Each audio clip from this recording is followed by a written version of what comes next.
Hey guys, unfortunately I've not had enough time to be able to get out a DIY project video. I'm going to be going over my 3D printer. This is a Prusa i3 3D printer. It's self-built and I'm going to be going over the 3D printer itself and some of the upgrades that I've made to it. So I was skeptical when I saw the price of this 3D printer kit on eBay. It was only £240, and for all of the things they included, I thought that was a really good deal. If you actually add up the price of all of the components put together, the guy whoever was selling this was barely making any profit off it. One of the reasons that the kit was really cheap was obviously it was self-built, so it just arrived in loads of different parts with some sketchy instructions that were in not very good English, but still it wasn't too complicated to put together. And also it's a RepRap 3D printer, so it uses a lot of open source parts and very cheap Chinese electronics like the screen and the controller, as well as the power supply. One disadvantage of DIY building a 3D printer like this is it does take a lot of time to fine tune it and get it right and get it to print good prints. And if you don't have a lot of perseverance and you don't really know what you're doing, then it's going to take you a very long time. And if you're a total beginner like me, it took me a good couple of attempts. I reckon if I did this again, I could get the next 3D printer working really quick. But to actually learn all of the different settings and different parts and how to make your prints more accurate does take quite a lot of time, but it is really good learning experience. If you do want a printer that you can just print with out of the box, then this isn't really what you're going to be looking for. But if you do want an experience, this is going to teach you about how to 3D print and how it works, then you can't really get any better than this, or any cheaper. So first off, I'm just going to say I'm incredibly impressed with this 3D printer. I think it's the best £240 I think I've ever spent, and I've probably put about 2 kilograms of filament through this. That doesn't sound like a lot, but it's actually enough to do loads and loads of prints. So very simply, the way that this 3D printer works is it's called an FDM 3D printer, and most other 3D printers like it are also the same type of 3D printer, and FDM stands for Fused Deposition Modeling. It basically takes this plastic, which is in a spool 1.7mm diameter. This particular roll is ABS plastic, and then a stepper motor with a knurled nut forces it through this tube and down into the extruder, which is very hot, melts the plastic and extrudes it out a 0.4mm nozzle on this 3D printer, which then moves about along the print and gradually, layer by layer, builds up your print. So if you have all of your settings right, then the resultant part should be pretty strong and pretty accurate, and you can adjust the amount of the infill required in each part so you can make it very lightweight and completely hollow.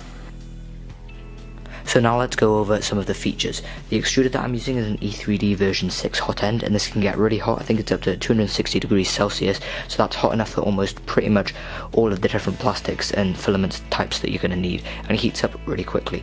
This is one of the parts that I upgraded. The old extruder wasn't very good, and I've completely upgraded it, and it made a massive difference to print quality. The bed on the printer is a heated PCB bed, and it heats up to 100 degrees Celsius. It does take quite a long time to heat up to that temperature, but if you're just printing PLA and you only want to go up to about 70 degrees Celsius, then it's fine, and it doesn't actually take too long to heat up. But it does take a while to reach the higher temperatures. When plugged in, the power supply is very cheap and it's pretty loud with the fan, and I could get a new one, but it's fine. And surprisingly enough, even after hours of running it, it doesn't actually get very hot.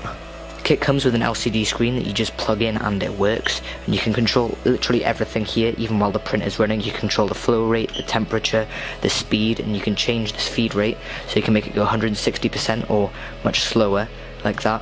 And you can also change like even the speed of the cooling fan. In this bit of video you can see on the right I've got the Ultimaker robot that I 3D printed, and on the left is one by a real Ultimaker printer. And if you don't know, these are really high renowned printers. They're over £2,000 and they're really expensive but really high quality. And as you can see, there's really not much difference between the two prints. This is my one on the right and this is the Ultimaker one on the left. I think they were both printed in PLA plastic, and I think I had roughly the same settings. I don't know the exact settings, but this has got a 0.05mm layer height on mine, and it took about 2 hours to print. I'm not sure how long the Ultimaker one took to print since I didn't print it myself, but they're pretty much the same. Obviously the Ultimaker one's slightly better, but I still think my one turned out really nicely. So it has taken me many attempts to achieve that quality, and I've sort of used the Ultimaker robot as a control since it is the thing that Cura comes in with, and I also have one printed by an Ultimaker 3D printer that I picked up at Maker Faire that I can compare my own prints against. So some of these improvements in quality are from me upgrading the printer, and some of them are me getting to know my settings a little bit better. You can see the first one on the very left, I actually had my filament diameter set wrong. It thought it was 3D printing with 3mm filament, so it completely under extruded it, and this is pretty much a worthless print. I could crush it in my hands, but I quite like it. This next one was using the right settings, and as you can see, it's still not very good quality and there's a lot of problems with it, and basically this is the same just on smaller layer height, and you can see that there's these bumps in the Z-axis that aren't very nice, and I'll show you how I fixed them first.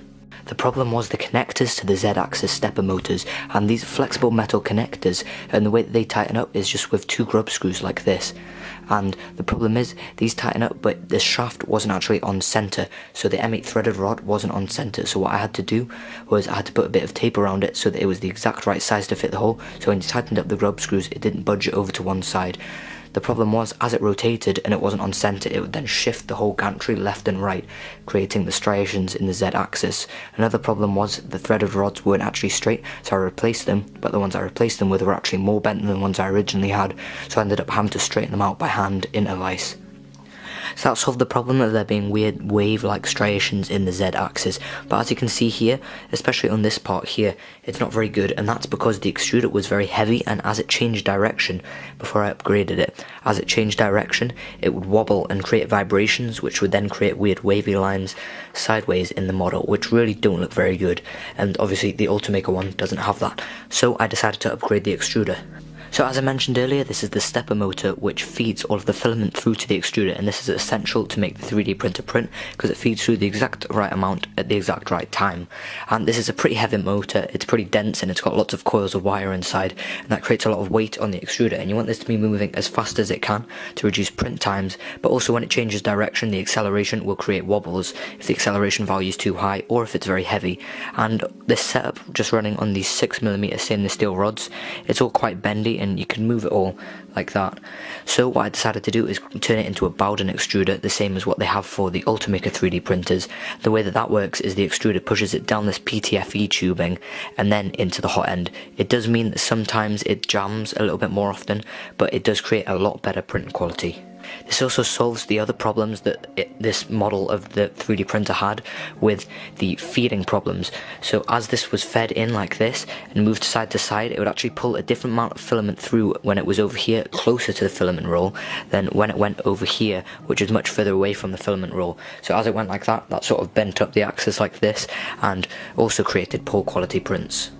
So once I'd done all of the upgrades, it was just a matter of messing around with the settings and getting them pretty much perfect. I did eventually slow down the speed for the outer contour so that it was less fast, therefore creating another high quality print, and then it's pretty much very similar to the Ultimaker one. The Ultimaker one is still obviously slightly better, but for my printer being almost 1/10 of the price, I'm not going to complain. Here is another example of the difference in quality for when I upgraded the extruder to the Bowden E3D version 6 hot end, and I was trying to get a Yoda head and trying to get really good detail in it, as I'd seen in lots of other prints, and for some reason my printer just wasn't doing the right detail, and that was before I realised that I needed to upgrade the extruder. So these ones on the left are all of the prints that I tried to do to get good detail, messing on with the size and the settings and everything, and it just wasn't working. But then this is after the extruder upgrade. These two files are pretty much the exact same G-code, and you can see the massive change in print quality. You can see the one on the right is so much nicer than the one on the left. All of the lines are much smoother, and it's actually surprising to see that these both have the same layer height of 0.2mm. Here is an example of a couple more of the prints that I've done using the Prusa i3, and this is an X-Wing, and these are all different Star Wars ships, and I decided to use these also partly because of the new film, which I thought was really good, and also partly because they have really good detail, so they prove how well the printer can print out different details.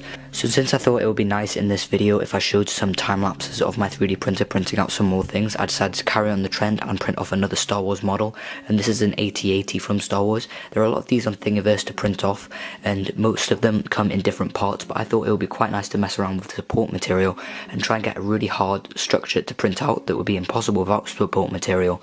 And then if you do know anything about how an FDM 3D printer works, and you do look at the final outcome of this, then you'll see all of these overhanging sections and you'll really wonder how it was made.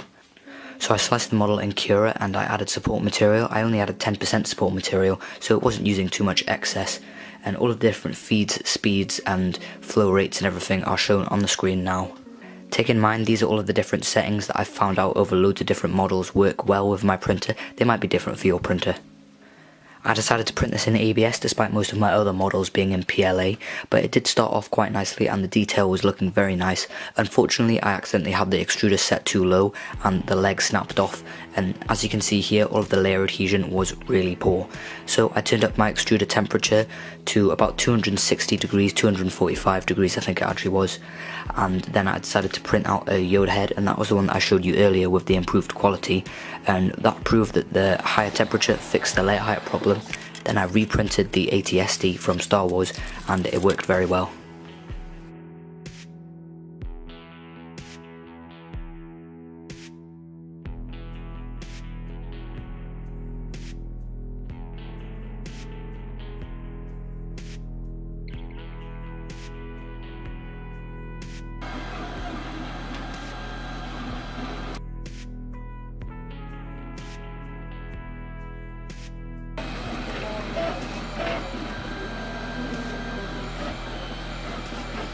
The total print time was just over 10 hours, and then I can start to remove it from the build plate.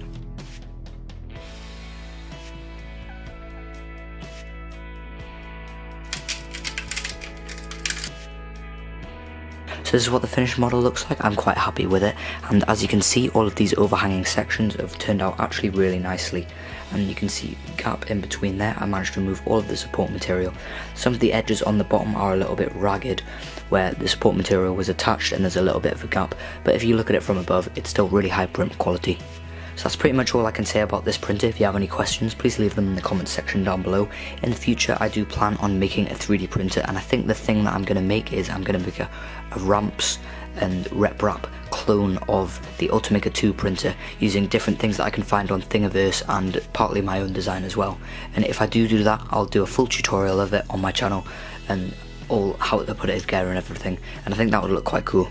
Also, if you have any more things that you think I should 3D print, especially if they're related to the main topic of my channel, then that would be really useful, and if you could post them in the comment section down below as well. Please don't bother suggesting to 3D print a gun, because I like not being in prison. I think one thing that I might try and 3D print is a knife, maybe do a butterfly knife, since it won't be illegal, since it's not actually a knife, it's just made of plastic. And I think that would be quite cool to see if it cuts paper as well, if I can get it sharp enough.